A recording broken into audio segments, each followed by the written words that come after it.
What can I say about Captain Toad's Treasure Tracker? This game was originally released for the Nintendo Wii U in 2014 as a spin-off title, based on the Toad levels in Super Mario 3D World. Even though I like these levels, I did not think this game style could carry an entire standalone title, but the more gameplay footage I saw, the more curious I got. I love a good puzzle game, so I was willing to give this game a shot. So I owned the Wii U version, but for this review, I wanted to take a look at the Switch version because it has some additional content to complement the release of Mario Odyssey, and some paid DLC that I also want to take a look at. So for this review, I'm playing it on the Switch, which seems to be the definitive version of this game.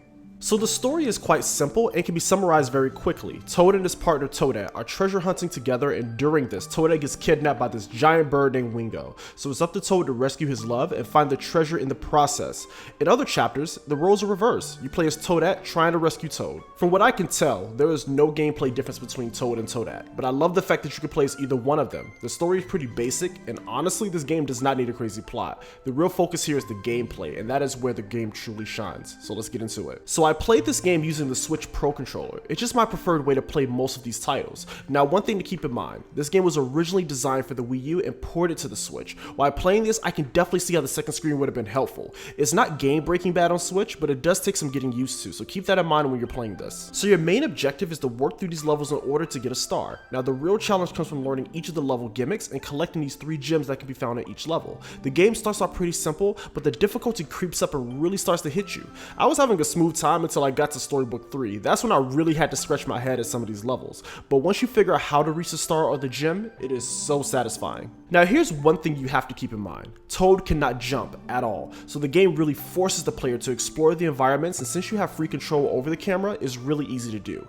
I personally love this because, like I said, I really have to consider timing, patterns, and more when going through each of these stages. The stages have great visual variety. You are searching everywhere from green grass areas, haunted boo houses, and volcano stages. You also have stages that changes the gameplay entirely. For example, there are minecart levels. You go from puzzle platforming to a first-person turnip shooter, which I think would be really cool if you have the Nintendo Labo VR setup. This game also has boss fights, which is kind of the low point for me. I don't mind Dragodon and Wingo, but I kind of got tired of seeing them. More boss variety would have been nice. The boss encounters are increasingly difficult each time. Dragodon has you avoiding this fire while fighting the obstacles in the stage. Wingo, he uses the wind to manipulate the stage, and once you get to the top of the level, you have to hit him with these 3 giant turnips. After you do that, Toad or Toadette is rescued and the credits roll. Now this game does have some extra content in the form of levels based on Mario Odyssey. These levels were some of my favorite and definitely a nice treat for those who are fans of Mario Odyssey. You unlock these levels by either completing the main story or just having one of the 3 Mario Odyssey amiibo figures. The DLC is pretty much more levels but offer a slightly different gameplay element. You now have to collect crowns instead of stars, and the challenges and stages are a bit more unique. There are also some repeat stages with different gameplay conditions, but for $5, why not? Overall, Captain Toad is a great game to have on your Switch. If you're looking for a puzzle game that the whole family can enjoy, this is the one. I'm not sure what Nintendo is planning to do with the Captain Toad series, but this is a great start, and I would not mind seeing a sequel for this. The game also has co-op play, so everybody can get on the action.